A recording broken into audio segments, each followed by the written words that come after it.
Good morning, children. Welcome back. And today we will start with our second part of natural disasters or disaster management chapter.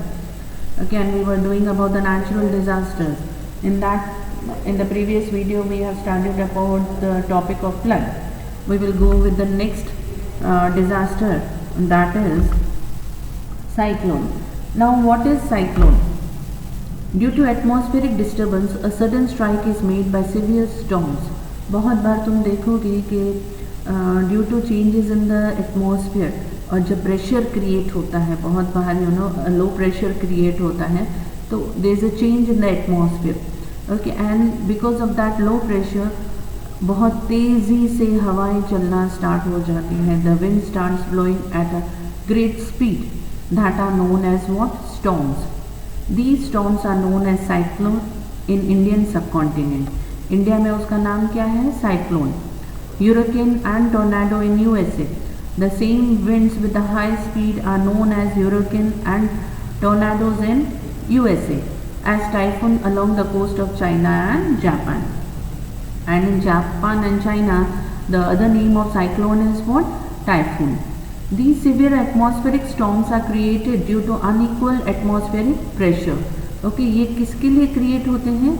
क्योंकि unequal atmospheric pressure होता है. The wind starts blowing from the low pressure system towards the high pressure system. और ये जब winds बहुत तेज़ी से चल रहे हैं, isn't it? They are known as what?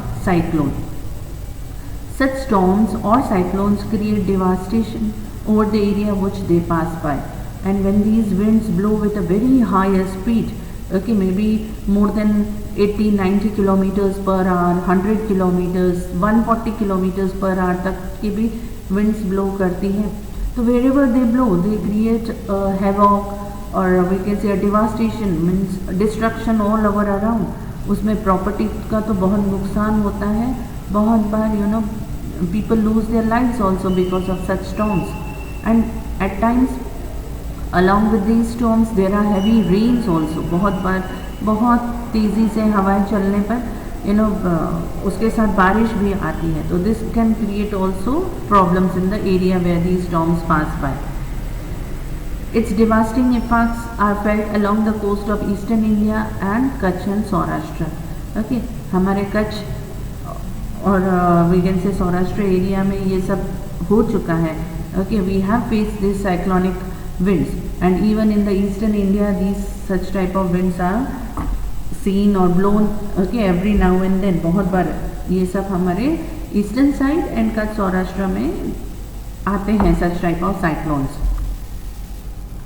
Now at that time what we have to do? First of all we have to keep viewing the bulletins on TV, radio. जो भी न्यूज़ आती रहती है हमको वो सुनना है, because in this type of disaster or in this type of things we come to know beforehand. हमको पहले से ही पता चल जाता है कि इस टाइप का साइक्लोन और इस टाइप की winds at the speed of so and so आ सकती है हमारे एरिया में, और ये सब हमको पहले से पता चल सकता है. और आजकल तो पता ही चल रहा है because of TV, radios, okay, and because of this satellites we come to know all this. So we should be prepared. Okay, हमको सब प्रिपरेशन करके रखना है. Those who have a radio should keep an extra battery ready. Okay, this is we can say a long back जब लोग ज़्यादा radio use करते थे. बट आज के ज़माने में when we are using mobiles, we have to keep the battery charged of these mobiles. Okay, and जो भी मोस्टली इलेक्ट्रॉनिक सामान जो हमको ज़रूरत पड़ सकता है, that have to be charged and kept. Mobile phone should be fully charged in advance. If you have a power bank instrument, it should also be charged fully in advance. Along with mobiles, they are saying power bank है वो भी हमको charge करके रखना है. Why? Because बहुत बार मैंने कहा कि storms के साथ इलेक्ट्रिक पोल्स वगैरह सब गिर जाते हैं, तो इलेक्ट्रिसिटी गुम हो सकती है for days and days. Elasticity of हो सकता है. सो जो भी चीज़ें हमको ज़रूरत की है वो हमको चार्ज करके रख देना है. Listen carefully to the instructions, warnings broadcast over radio and implement them. जो भी इंस्ट्रक्शंस टीवी, रेडियो पे आ रहे हैं वो हमको इम्प्लीमेंट करना है. Stay away from rumours. Rumours are जो भी अफवाहें फैलती हैं उस टाइम पे उनसे दूर रहना है. जो भी टीवी मीडिया पे न्यूज़ में आ रहा है, you listen to that, you understand and try to follow that. Store additional food, dry breakfast and drinking water as per need. हमको पहले से ही पानी, खाने की चीज़ें और ड्राई ब्रेकफास्ट वगैरह जमा करके रख देना है. वाई? बिकॉज हो सकता है साइक्लोन्स बारिश भी लाए, या बहुत बार विंड्स की वजह से, I told you, electricity poles वगैरह सब गिर जाते हैं. We are not able to go out of the house, so we have to keep all these things ready at our homes. Keep provision of food and medicines necessary for children and old people. If we have old aged people in our homes, if we have got food, children at our home, packets of food and medicines, जो भी ज़रूरत की medicines हैं वो भी हमको अपने साथ रख देनी है. If the rescue team tells you to vacate your home, cooperate with them. अगर कोई रेस्क्यू टीम्स हमको बोल रही है कि हमको अपना घर छोड़ना पड़ेगा, बहुत बार बिकॉज ऑफ स्टॉर्म्स, कच्चा जो घर होते हैं मेड अप ऑफ मड, और छोटी मोटी झोपड़ियाँ होती हैं, हो सकता है वो गिर जाए, उड़ जाती हैं. तो बहुत बार रेस्क्यू टीम पहले से ही आके हमको अपना घर खाली करवा के दे take us to the safer place. तो we have to follow that. और when we are moving out to a safer place, हमको अपनी ज़रूरत की चीज़ें लाइक ज्वेलरी, मैंने पहले भी बताया, jewellery, cash, important documents, all these things we have to keep along with ourselves. Then पीने का पानी और खाने के पैकेट्स वगैरह भी, ये सब हमको अपने साथ रख देने हैं. Use pure and safe drinking water. If you are taking shelter in a shelter home created by the government or any NGO, then follow the instructions and do not leave the premises without their instructions. Government हमको बहुत बार safer places पे ले जाती हैं, या NGOs काम कर रही हैं, वो हमको सेफर प्लेस पे ले जाते हैं. तो we do not have to leave and go anywhere without informing them, या यहाँ वहाँ नहीं चले जाना है, बिकॉज एट दैट टाइम हो सकता है हम स्टॉर्म में अटक जाएं. इतनी तेज़ हवाएं चलती हैं कि हमारी व्हीकल और हम खुद उड़ जा सकते हैं, इतनी तेज़ हवाएं होती. तो we have to be at a inner place, somewhere inside any पक्का हाउस या बिल्डिंग के अंदर ही रहना है हमको. Do not keep your domesticated animals tied up to their post. If they are free, they can defend themselves in a better way. हाँ, उस time पे तुम अपने डोमेस्टिक एनिमल्स को कहीं ले जा सकते हो, वेल एंड गुड. अगर नहीं ले जा सकते हो तो लीव फ्री. उनको बांध के नहीं रखना है कि यहीं पे पड़े रहें या यहीं पे बंधे हुए हों. तो at that place they can die. तो उनको खुला छोड़ देंगे तो they will find a safer place for themselves. Animals also know how to take care of themselves. Now what not to do? Do not pay any attention to gossips or rumors except for the instructions issued by the weather department or on radio. Okay, हमको कोई भी gossips और rumors पे ध्यान नहीं देना है. जो भी instructions रेडियो पे आ रही हैं, टेलीविज़न पे आ रही हैं, वो ध्यान में रखकर चलना है. If the atmosphere calms down suddenly, rain stops, wind becomes standstill, even then do not go in open area. Wind or rainfall may strike suddenly. बहुत बार हमको लगता है कि स्टॉर्म ख़त्म हो गया है, बारिश बंद हो गई है, चलो बाहर जाएं, बट ऐसा नहीं है. कहीं हम दूर निकल जाएं और वापस से स्टॉर्म स्ट्राइक हो सकता है. विंड्स वापस से उसी स्पीड में ब्लो कर सकती हैं और हम वापस से फंस सकते हैं. तो हमको बाहर नहीं जाना है until and unless the weather department और टीवी और रेडियोज़ में हमको सुनाई देगी yes everything is clear. Do not touch electric poles or loose wires. Stay away from them. Loose wires, electric poles, मैंने बताया बारिश में और साइक्लोन्स में, स्टॉर्म्स में करंट फैल जाता है, तो हमको वो लूज वायर्स वगैरह टच नहीं करना है. Even before the storm comes, take care के घर के जो भी मेन बटन्स हैं, स्विचेस हैं, जहाँ से करंट आ रहा है या पावर पॉइंट्स हैं, वो सब हमको बटन्स बंद कर देने हैं. Do not take shelter near bigger hoardings और लार्ज ट्रीज. अगर कहीं पे फंसे हुए हो तो do not take we can say do not stand under the trees और होर्डिंग्स. हवा में ट्रीज गिर जाते हैं, होर्डिंग्स भी उड़ उड़ के हमारे ऊपर गिर सकती हैं. तो we have to stay away from all such big hoardings and trees. Okay, all this was about the cyclonic effects, हमको क्या करना है और क्या नहीं करना है. Now next is earthquake. Now what is earthquake? Earthquake is, a sudden shaking inside the earth. An earthquake in general means the shaking of the surface of the earth due to tectonic activities in the interior of the earth. An earthquake is felt. Because of tectonic activities, हमारे जो अंदर अर्थ के अंदर plates हैं उनमें movement होता है, वो थोड़ा सा भी स्लाइड हिल जाती है तो वी फील अर्थक्वेक. उनका थोड़ा सा movement can create devastations on the earth in that particular area. In major areas the regions with the weaker relief on the surface of the earth, and this happens on the weaker areas, जो weak हैं अंदर से areas, जहाँ की मिट्टी loose है तो वहाँ पे मूवमेंट्स हमको ज़्यादा दिखती हैं. जहाँ पे सॉलिड रॉक्स हैं in the interior, movements are very less. But जहाँ पे वीकर एरियाज हैं, there the movements can be felt more. Probable earthquake regions can be identified, but an earthquake cannot be forecast. कौन सी areas में ज़्यादा earthquake आ सकता है वो regions identify हो सकती है. ओके, बट अर्थक्वेक कब आएगा, कौन से टाइम पे आएगा, कितना रेक्टर स्केल पे आएगा, वो कोई नहीं प्रिडिक्ट कर सकता. Isn't it? Nobody can say कि आफ्टर 2 months इस टाइम पे अर्थक्वेक आएगा. nobody can predict all such things. Thus much damage is caused in the absence of forecast. Okay, so earthquake में हम देखते हैं कि डैमेज बहुत ज़्यादा हो जाता है क्योंकि फोरकास्ट नहीं हो पाता है, इसका पहले से कोई नहीं बता सकता, तो हम कोई भी प्रिकॉशंस इसमें नहीं ले सकते हैं.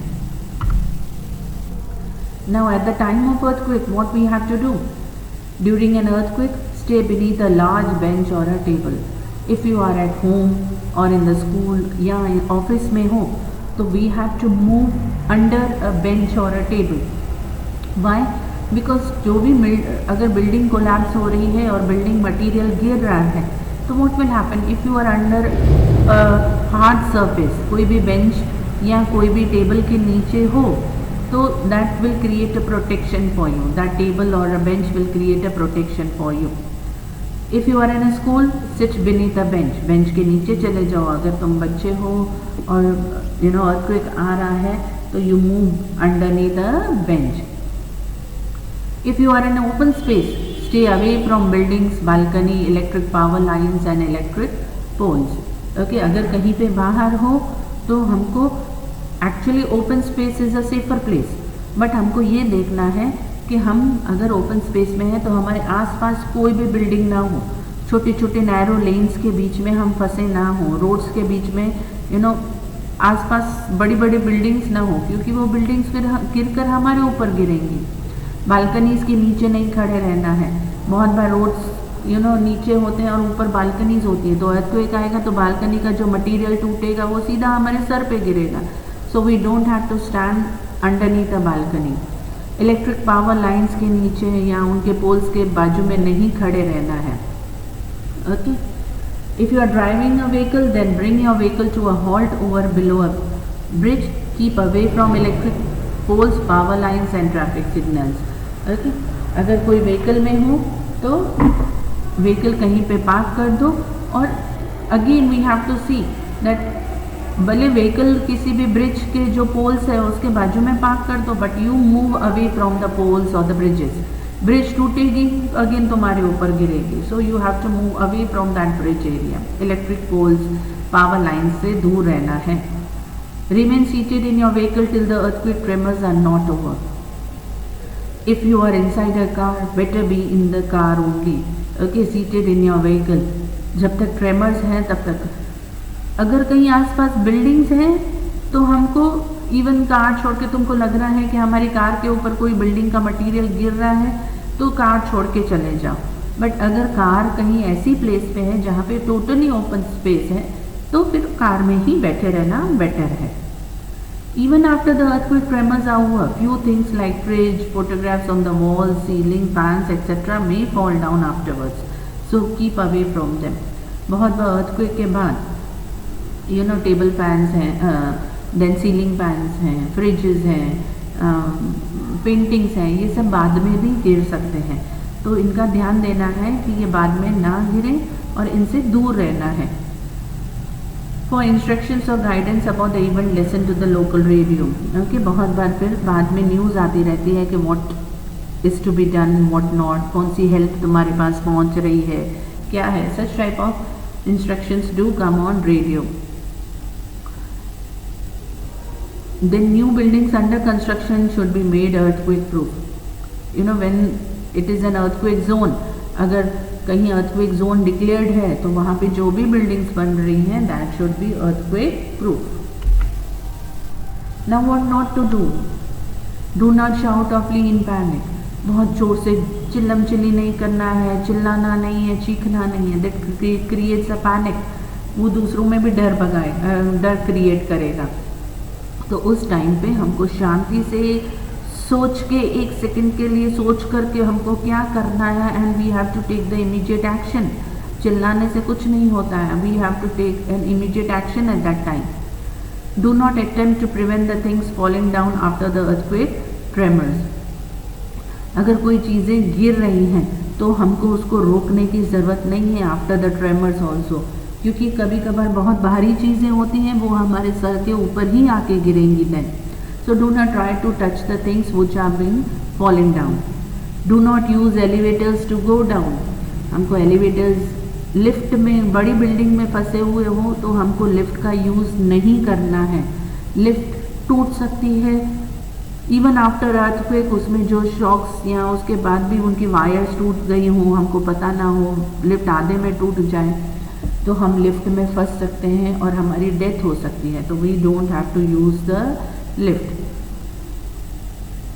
If you are in a house, do not stand near wooden cabinets, cupboard, सेव्स, मिरर्स और a glass chandelier. Isn't it? हमको कबर्ड्स के साइड में नहीं खड़े रहना है, सेफ, मिरर, इन सब के पास में नहीं खड़े रहना है, क्योंकि ये सब गिरकर हमारे ऊपर गिर सकती हैं.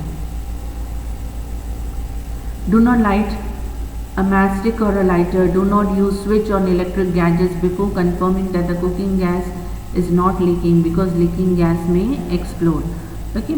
हमको लाइटर्स वगैरह नहीं यूज़ करना है और इलेक्ट्रिक गैजेट्स का भी स्विचेस ऑन नहीं करने हैं. और गैस का भी ध्यान रखना है कि अगर at the time of the earthquake the gas open है तो immediately we have to knob जो होता है वो बंद कर देना है, सो दैट गैस लीक ना हो जाए. और अगर गैस लीक हो गई तो वो एक्सप्लोड भी हो सकती है. तो इमीडिएटली अगर हम घर में हैं तो हमको ये खास ध्यान देना है कि हम गैस का, अगर हमारी गैस चालू है तो उसको इमीडिएटली बंद कर दें. Do not use phone call unless for emergency medical help और फायर.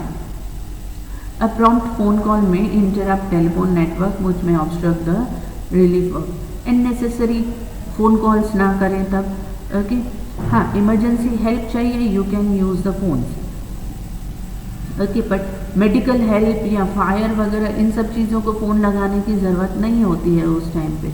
क्यों? क्योंकि जो रिलीफ काम चल रहा है, जिनको रिलीफ काम के लिए फ़ोन लगा रहे हैं, उनके फ़ोन्स इंटरप्ट हो जाते हैं. सो एट दैट टाइम पैनिक होकर हमको कुछ भी नहीं करना है. जैसे ना वही जो भी हमको स्टेप करना है सोच समझ के लेते रहना है. इवन वन मोर थिंग कि we don't have to use the staircase also. बहुत बार यू नो स्टेयरकेस, जब हम बड़ी बिल्डिंग्स में हैं तो हम स्टेयरकेस यूज़, नीचे दौड़ने के लिए स्टेयरकेस यूज़ करते हैं. Staircase are the, we can say, ऐसी चीज़ हैं जो सबसे पहले टूटती हैं. तो बहुत बार हम स्टेयरकेस में भी फंस सकते हैं. तो at that time what we have to do, if we are on the second floor और थर्ड फ्लोर, जहाँ पे भी बीम कॉलम है, यू नो, जहाँ पे भी तुमको लगता है कि पोल्स हैं, घर के पोल्स होते हैं ना, जो साइड में 4 पोल्स होते हैं, बीम्स होते हैं, कि डायरेक्ट बीम के नीचे नहीं खड़े रहना है, बट पोल्स को एकदम कॉर्नर्स पे जाके खड़े रहो. Why? Because corners are the safest place at that time. Corners में यू नो जो भी पोल्स लगे हुए होते हैं वो बहुत कम टूटते हैं.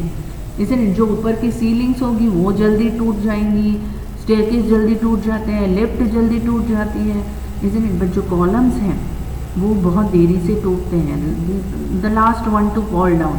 तो अगर छोटा सा झटका आया है, दूसरी सब चीज़ें टूट रही हैं, बट कॉलम्स बहुत बार नहीं टूटते हैं. तो एट दैट टाइम जो रूम के 4 कॉर्नर्स होते हैं वहाँ पे जाके खड़े रह सकते हैं.